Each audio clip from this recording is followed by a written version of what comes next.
Estou sobrecarregada. Meu marido deixa tudo nas minhas costas e não aguento mais. O que vocês fariam no meu lugar? Meu marido, de 26 anos, e eu, também de 26, tivemos um relacionamento turbulento. Já se passaram 3 anos desde que nos casamos, e eu sempre esperei que as coisas ficassem um pouco mais fáceis.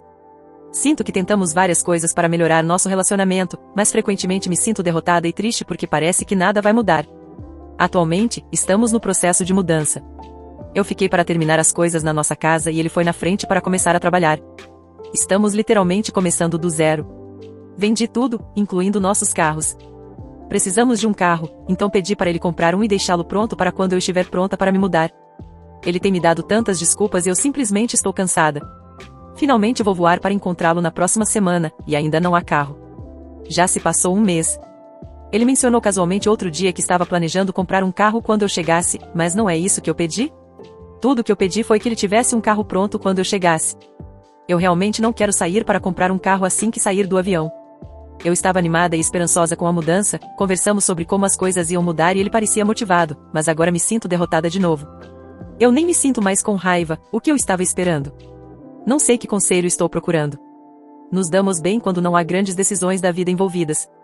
Ele é um bom homem, eu só não confio nele para assumir responsabilidade no relacionamento. Acho que já houve alguém em um relacionamento semelhante? Como foi? Quando foi finalmente o suficiente para você? Existe algo que pode mudar? Estou muito interessada em começar terapia de casal, mas tenho medo de colocar esforço em algo que talvez nem funcione. Atualização, 3 anos depois. Oi, pessoal. Eu fiz uma postagem há 3 anos sobre meu marido não tomar a iniciativa quando se tratava de comprar um carro novo depois de uma grande mudança.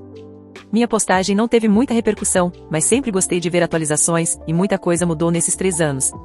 Então, decidi voltar e fazer a minha própria atualização. Depois de fazer a postagem, meu marido marcou uma consulta para olhar carros. Eu lembro de ter ficado muito bem naquele momento. Senti um grande alívio sabendo que esse problema finalmente estava sendo resolvido. Quando chegou o dia da consulta, meu marido ligou para me dar boas notícias. Ele tinha visto um carro, achou que era bom e me disse que seria esse que iríamos comprar. Enquanto ainda estava na concessionária, pedi para ele me contar os detalhes, como a taxa de juros e o valor do carro. Perguntei se ele tinha comparado com o valor de um no Kelley Blue Book para ver se era um bom negócio. Meu marido foi gentil em perguntar tudo ao vendedor, mas após cada pergunta, ele acrescentava: "Desculpa, minha esposa está querendo dificultar as coisas." Fiquei bastante magoada e envergonhada com isso, e falei para ele, mas ele disse que todas as minhas perguntas estavam frustrando e atrasando o processo da única coisa que eu tinha pedido para ele fazer. No final, ele decidiu esperar até eu chegar para assinarmos o contrato do carro juntos. Eu acabei sendo pega no aeroporto e levada diretamente para a concessionária. Conseguimos uma boa taxa de juros, mas acabamos pagando cerca de $7.000 a mais do que deveríamos. Eu deveria ter dito não ao carro e procurado por conta própria, mas eu estava envergonhada e sentia que não estava o apoiando. Felizmente, aquele carro acabou sendo nossa única propriedade compartilhada no divórcio. Eu não confiava nele para refinanciar o carro, então acabei ficando com ele. Devíamos muito mais do que o carro valia, então não consegui refinanciá-lo por vários meses. Acabei trocando, e embora ainda esteja com dificuldades financeiras por causa disso, estou muito mais feliz agora. Tentamos terapia antes de finalmente nos divorciarmos. Meu ex-marido foi um verdadeiro prodígio, ele foi curado, palavras dele, não minhas, depois de uma semana. Ele disse que agora entendia tudo e não via motivo para continuar. Ele também me disse que era o único que havia colocado esforço no relacionamento e que a culpa do divórcio era 100% minha. Ele me disse que ninguém mais o amaria se eu o deixasse e que ele não teria mais razão para viver. Quando isso não funcionou, ele disse que ninguém mais me amaria e que eu deveria me sentir sortuda por ele ter ficado tanto tempo. Ele então me perguntou se eu poderia falsificar a assinatura dele nos documentos de divórcio porque eu estava basicamente forçando ele a fazer isso de qualquer forma. Eu não fiz. Enfim, fico feliz em relatar que ele conseguiu superar o trauma que eu causei. Ele ainda está por aí, mas eu mantenho distância porque não me importo muito, então não sei o que ele está fazendo. Consegui encontrar alguém depois de um tempo. Meu namorado é tão gentil. Às vezes, sinto que é bom demais para ser verdade. Mas aí fico toda boba quando ele faz coisas simples, como tirar o lixo, cozinhar ou manter um emprego fixo, então, a barra estava bem baixa. Ele é um cara ótimo, e faz mais do que o mínimo, prometo. Olhando para trás, eu sabia que queria o divórcio, só não estava pronta para admitir isso. Meu ex-marido não me amava nem me respeitava. Não coloquei muitos detalhes do relacionamento na minha primeira postagem, e realmente não sinto a necessidade de expô-los agora, mas agora sei que, se alguém realmente te ama, ele faz questão de te mostrar isso. O primeiro Natal. Minhas filhas vieram morar conosco no final de novembro de 2004, depois de uma situação ruim em um lar de acolhimento e de viver em uma van com a mãe biológica viciada antes disso. As coisas ainda eram muito novas para elas. Elas ainda estavam se ajustando à nova casa e ficaram impressionadas com coisas simples, como comer bem, brincar com brinquedos que eram delas e ter roupas legais para usar. Quando a árvore de Natal foi montada, elas não tinham ideia do que era. Elas achavam bonita e gostavam de decorá-la e olhar para ela, mas além disso, não tinham noção. Quando falamos sobre o Papai Noel, elas também não entendiam. Elas não podiam acreditar que algo assim fosse possível. Elas tinham 4 e 5 anos na época e nunca tinham vivido o Natal de verdade. Levamos elas ao shopping para uma visita ao Papai Noel. Elas perguntaram: pai, aquele homem realmente nos traz presentes? Claro, eu expliquei e contei toda a história. Eu estava realmente incomodado com o fato de que elas vinham de um lar de acolhimento e nunca tinham recebido um único presente, tido uma árvore ou qualquer uma das tradições associadas ao Natal. Quando pegamos as meninas no lar de acolhimento, a responsável por elas não nos deu nada, exceto um saco de meias masculinas, sem brinquedos, bonecas, nada. Gradualmente, pilhas de presentes se acumularam sob a árvore, e na véspera de Natal, colocamos leite e biscoitos para o Papai Noel. Elas estavam muito céticas em relação a toda a história e questionavam a questão da chaminé, tentando encontrar falhas na minha história. Estávamos ouvindo músicas de Natal e lendo histórias, e elas continuavam correndo até a janela da frente. Eu percebi que elas estavam procurando o Papai Noel. Finalmente, eu disse: o Papai Noel não virá até mais tarde, depois que vocês estiverem dormindo. As meninas disseram: não, pai, estamos procurando pelos policiais, eles sempre vêm nos buscar no Natal. Triste. De qualquer forma, quando as meninas foram dormir, coloquei minhas botas do trabalho, andei com elas pela lareira e deixei pegadas de botas sujas no carpete branco que iam até os biscoitos, dei uma mordida, bebi um pouco de leite, coloquei os presentes do Papai Noel e fui dormir. Na manhã seguinte, por volta das 8 horas, ouvi um tremendo grito e risadas. Elas me arrastaram para baixo para me mostrar as pegadas e o biscoito parcialmente comido. Ele é real! Ele é real! Elas gritavam.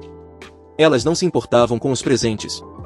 Estavam encantadas com a magia, e isso estava ótimo para mim.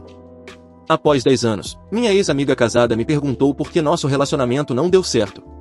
Como responder a isso? Então, essa vai ser uma situação estranha. Eu, homem de 35 anos, sou casado e tenho 2 filhos.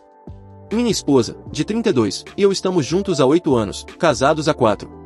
Estávamos fazendo compras na nossa cidade natal quando encontramos minha ex-amiga, os pais dela e os filhos dela. Ela se mudou para outro estado há mais de 10 anos e não a vi desde então, nem tivemos contato, exceto algumas mensagens de feliz aniversário no Facebook. Ela é casada e tem 2 filhos também. Enfim, vou explicar a situação. Meu sogro e o pai dela são amigos. Ambos são militares aposentados e às vezes tomam café da manhã juntos com outros amigos aposentados. Quando nos encontramos, o pai da minha ex-amiga parabenizou minha esposa e eu. Achamos que meu sogro contou a ele que estamos esperando nosso 3º filho. Vi minha ex-amiga olhar para a barriga da minha esposa e depois se afastar durante o restante da conversa, sendo que ela estava amigável no começo. Enfim, trocamos cumprimentos e nos despedimos. Minha esposa e eu continuamos com nossas compras. Quando terminamos, olhei meu celular e vi uma mensagem no Facebook da minha ex-amiga. Ela: foi bom ver você de novo. Eu: você também. A família está ótima. Ela: a sua também. Queríamos tomar um café e conversar? Estou na cidade por mais alguns dias. Eu: estamos bem ocupados, senão eu toparia. Desculpa. Ela: eu entendo. A vida adulta. Posso te fazer uma pergunta? Eu: claro, o que foi? Ela: eu não era o seu tipo? Eu: o que você quer dizer com isso? Ela: estou perguntando o que eu fiz de errado. Eu não respondi, pois isso foi do nada. Então ela mandou: eu te persegui por anos. Fomos inseparáveis por anos e você nunca nos deu uma chance real. Eu te amava. Nossas famílias nos amavam. Nossos amigos nos amavam juntos, você simplesmente nunca se comprometeu completamente. Você nem quis dormir comigo e eu preciso saber o porquê. Eu não fui boa o suficiente? Você não conseguiu se ver casado comigo e tendo uma família juntos? Não respondi e mostrei as mensagens para minha esposa. Ela conhece essa garota e o motivo de eu e ela termos nos afastado, principalmente porque vemos a família dela o tempo todo e ela me perguntou. Minha esposa me disse para ser honesto com ela, mas não tenho certeza se isso é certo. Parece meio cruel. Vou dar o meu ponto de vista sobre nossa amizade e espero que eu consiga alguns conselhos sobre o que fazer a partir daqui. Basicamente, eu e ela nos conhecemos através de amigos no ensino médio. Eu estava muito interessado, mas ela estava namorando alguém na época. Ela acabou me chamando para sair um mês depois e saímos em alguns encontros e nos beijamos algumas vezes, embora nunca tenhamos conversado sobre ser um relacionamento oficial, daí eu a chamo de amiga e não de namorada. Uma noite, enquanto estávamos no carro, o ex-namorado dela, que eu achava que já era ex, ligou para ela e perguntou quando ela ia chegar. Ela não colocou no viva voz, mas eu ainda consegui ouvir a conversa. Ela disse não posso falar agora e ele perguntou com quem ela estava. Ela não disse. Ele depois descobriu e me mandou mensagem no Facebook perguntando se eu sabia que ainda estavam juntos. Eu pedi desculpas e disse que não sabia e ia cortar tudo. Liguei para ela e ela começou a chorar, dizendo que não tinha coragem de me contar que ainda estavam juntos, mas que gostava muito de mim e ia terminar com ele. Mesmo assim, eu a cortei. Alguns meses depois, ela entrou em contato e passamos pelas mesmas situações. Ela queria ficar comigo, mas sempre tinha outro cara mandando mensagem para ela que eu pegava de canto de olho. Isso durou, embaraçadamente, anos. Durante a faculdade e início dos nossos 20 anos, era sempre a mesma coisa. Ela me procurava, a gente se reconectava e as coisas começavam a ficar sérias novamente. Eu olhava o perfil dela nas redes sociais e via que ela tinha acabado de terminar com alguém. Até fomos viajar para as montanhas juntos por um fim de semana e a mesma coisa. Ela tinha literalmente acabado de ir lá com o ex dela, a viagem comigo foi ideia dela. A pior parte é que nossas famílias realmente nos amavam juntos. Meus pais nunca foram grossos com minhas namoradas, mas sempre perguntavam como estava a ex-amiga. Ou faziam comentários irônicos sobre como os pais dela sentiam minha falta. Até meu sogro, em um momento, comentou que o pai dela falou que realmente achava que eu seria o genro dele um dia. Eu confiei aos meus amigos anos atrás que eu sempre fui apenas uma opção de recaída ou plano reserva, e é por isso que eu nunca consegui me comprometer ou ficar mais íntimo com ela. Eles me disseram para apenas dormir com ela quando ela me procurasse, sem buscar nada mais. O problema era que eu queria mais, mas me sentia usado. Enfim, toda vez que planejávamos algo onde o Seixo estava provavelmente na mesa, eu via um cara mandando mensagem para ela ou via uma postagem nas redes sociais, o que destruía minha empolgação. Quando digo isso, quero dizer literalmente. Isso esmagava minha confiança toda vez. Um dos meus melhores amigos me disse que eu não precisava dar atenção a isso e que poderia ter me divertido com ela. Isso não significava que eu tinha que buscar um relacionamento com ela sabendo que eu sempre seria o plano B. Isso me parecia ruim. Tive outras namoradas de vez em quando, mas queria essa garota. A gente simplesmente se conectava, sabe? Mas parecia que alguma espécie de ser místico estava sempre me mostrando um sinal toda vez que as coisas iam progredir em nosso relacionamento. Eu simplesmente não queria que ela estivesse superando alguém ou mantendo outra pessoa como plano B quando nos reconectássemos. Talvez isso seja minha própria insegurança, mas eu sei como me sentia, e não era bom. Então, fui me distanciando aos poucos. Depois de um tempo, conheci minha esposa. Ela conheceu o marido dela e nossas vidas seguiram com pouco ou nenhum contato até o outro dia. Eu não respondi a mensagem e já se passaram 2 dias. Eu estava pensando em mentir e dizer que não era culpa dela ou simplesmente não responder, mas minha esposa está insistindo para que eu conte tudo. Sei que isso está longo, mas estou realmente confuso. Eu disse para minha esposa que ia pedir a opinião de outras pessoas e estou considerando a internet como essas outras. Atualização, 4 dias depois. Obrigado a todos pelas respostas. Decidi seguir a maioria e respondi à ex-amiga. A resposta foi bem recebida e nós conversamos durante toda a semana e nos encontramos no fim de semana antes da Páscoa.